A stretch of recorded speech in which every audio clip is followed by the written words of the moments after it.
뉴욕 증시 3대 지수부터 함께 보시겠습니다.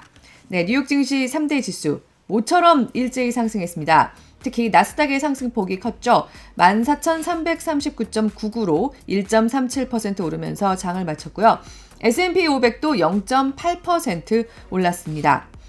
시장은 지금 내일 발표되는 미국 정부의 월간 고용 보고서, 그리고 다음 주에 소비자 물가 지표, 그리고 우리 시간으로 다음 주 목요일 아침에 전해드리게 될 FOMC의 금리 결정을 기다리면서 간밤에 모처럼 반등하고, 금리 먼저 한번 보실까요? 네, 국채금리 먼저 한번 보시겠습니다.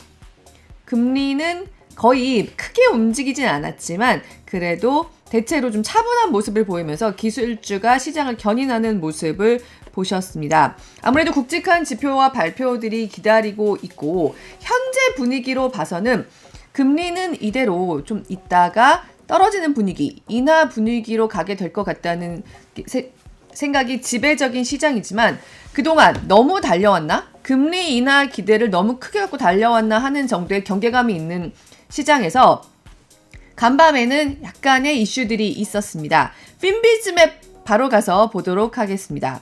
핀비즈맵에서 보시면요. 네, 바로 눈에 띄시죠? 대형 기술주들이 강세를 보이면서 나스닥 상승세, 더 나아가서 증시를 이끌었습니다. 먼저 커다란 네모들 중에서 가장 초록초록하게 빛나고 있는 기업 중에 하나, 구글의 모회사 알파벳이 눈에 띄실 겁니다. 무려 5.34% 급등했습니다. 알파벳 주가가 하루에 5% 이상 오른 건 지난 7월 26일 이후로 처음입니다. 구글은 어제 브리핑에서도 말씀드렸죠. 지금까지 나온 AI 거대 언어 모델들 중에서 가장 우수하다는 평가를 받는 제미나이를 발표했습니다. 그 여파로 보입니다. 지금까지 나온 인공지능 모델 중에서 가장 고성능이다. 챗 GPT-4보다 우수할 뿐만 아니라 사람에 버금간다라고 구글은 밝히고 있죠. 수학, 물리학, 역사 같은 50개가 넘는 주제를 복합적으로 활용해서 문제 해결을 하는 능력을 보는 테스트에서 인간 전문가가 89.8%의 점수를 딸 때 제미나이는 90을 땄다. 최고급 버전인 울트라가 그렇다는 거고요. 그 바로 밑에 버전은 구글의 AI 챗봇 서비스인 바드에 탑재되어 있어서 우리도 경험해 볼 수가 있습니다. 제미나이의 출시는 AI 경쟁에서 약간 한 발 주춤한 듯했던 구글이 AI 역량을 역시 강력하게 가지고 있다는 기대를 높이면서 간밤 구글의 주가를 이 정도로 끌어올렸습니다. 그리고 또 핀비즈맵 가서 보시면요. 눈이 부실 정도로 더욱 반짝였던 기업이 있습니다. AMD입니다. 무려 9.89% 폭등했습니다. 역시 AI 이슈입니다. 엔비디아의 AI 칩 H100의 대항마로 야심차게 내놓은 AI 칩 인스팅트 MI300 시리즈인데요. 메타와 마이크로소프트, 또 오픈 AI, 오라클 같은 회사들이 이날 AMD의 새 AI 칩을 클라우드에 이용하기 위해서 사들일 계획이라고 밝혔습니다. 좀 전에 보셨던 그 리사수 CEO, 기왕이면 한 번 더 보여주시죠. 네, 그야말로 그 테크 업계의 여장부라고 할 수가 있는데요. 사실 AMD는 얼마 전에 실적을 발표하면서도 앞으로의 가이던스를 굉장히 높게 내놔서 깜짝 주가가 급등한 적이 있습니다. 지금까지는 엔비디아와 아이들 중에서 아이들을 맡고 있었는데 과연 AMD의 새 AI 칩이 앞으로의 AI 경쟁에서 좀 시장을 흔드는 또 하나의 변수가 될 수 있을지, 엔비디아의 대항마로 AMD는 떠오를 수가 있을지, 이게 지금 AI 테마가 지배하고 있는 테크 시장에서 또 하나의 관전 포인트라고 할 수 있습니다. 일단은 MS와 오픈 AI 또 오라클까지 이 새 칩을 구매하고 싶다고 밝혔는데요. 과연 비중이 얼마나 될지, 그리고 AMD가 내놨던 가이던스와 비교해서는 어떤 정도의 수준일지, 이게 앞으로 좀 귀추가 주목되죠. 이런 가운데 일본에서는 우에다 가즈오 일본은행 총재가 기시다 후미오 일본 총리를 만나서 연말부터는 통화정책 운용에 까다로워질 거라고 밝혀서 엔화 가치가 치솟았습니다. 지난 8월 이후로 엔화 가치 최고치를 기록했습니다.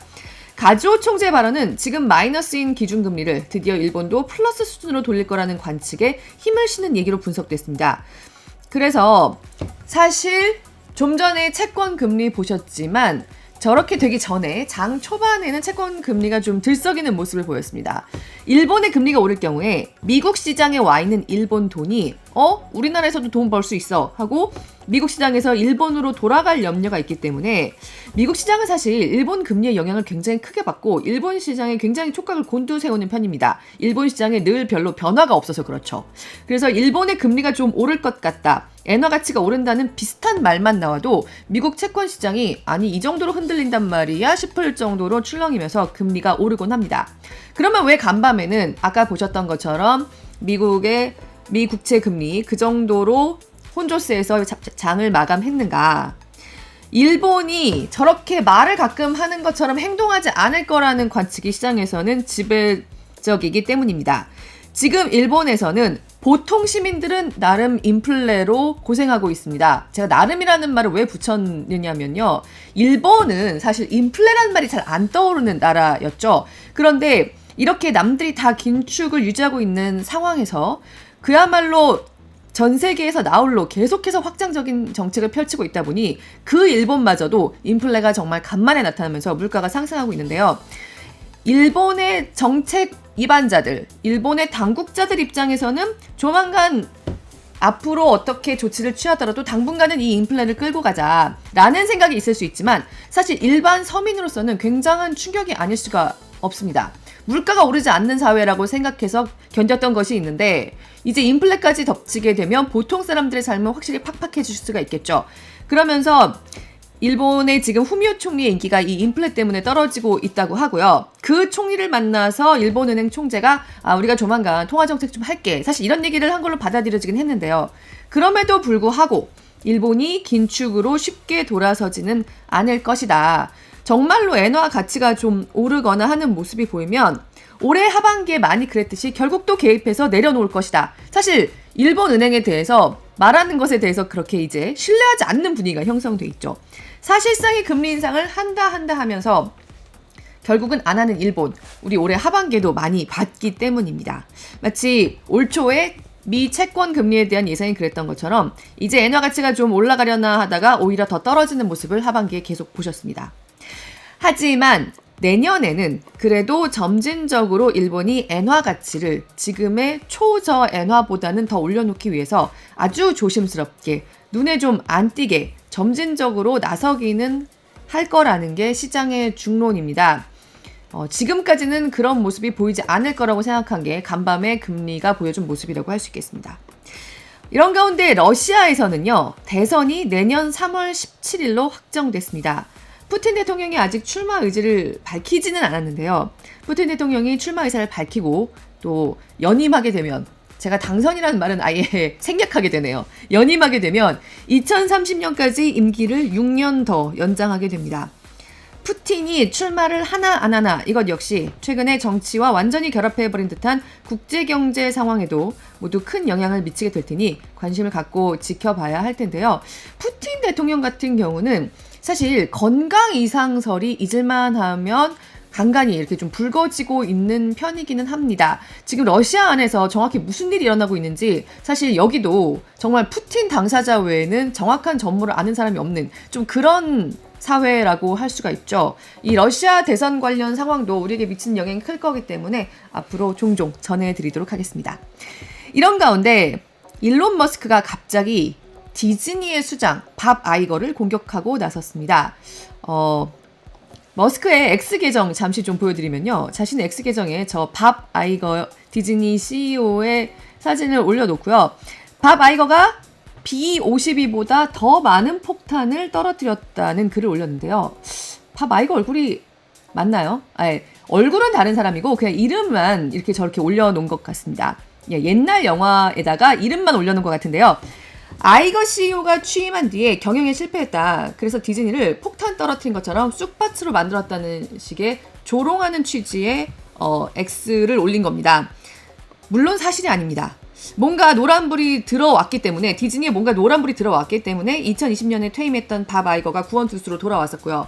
사실 3분기 실적에서도 취임 1년 만에 매출을 다시 돌려놓으면서 역시 밥 아이거라는 말을 들었죠. 수익성도 굉장히 좋아졌습니다. 디즈니 밥 아이거가 돌아온 후에.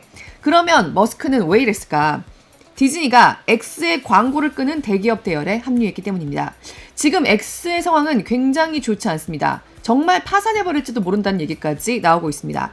X는 머스크의 반유대주의적인 발언 이후로 굴지의 광고주들이 광고를 끊어버리는 위기를 맞고 있는 건데요.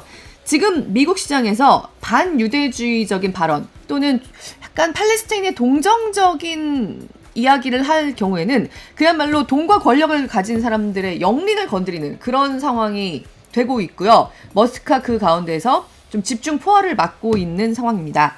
오늘 디즈니와 관련 이야기를 집중적으로 좀 짚어드리도록 하겠습니다. 유가 이어서 보시겠습니다. 간밤 국제 유가 보시면요. 네, 계속해서 하락세를 이어갔습니다. 서부 텍사스산 중진유는 60달러대에 계속 머물고 있고요.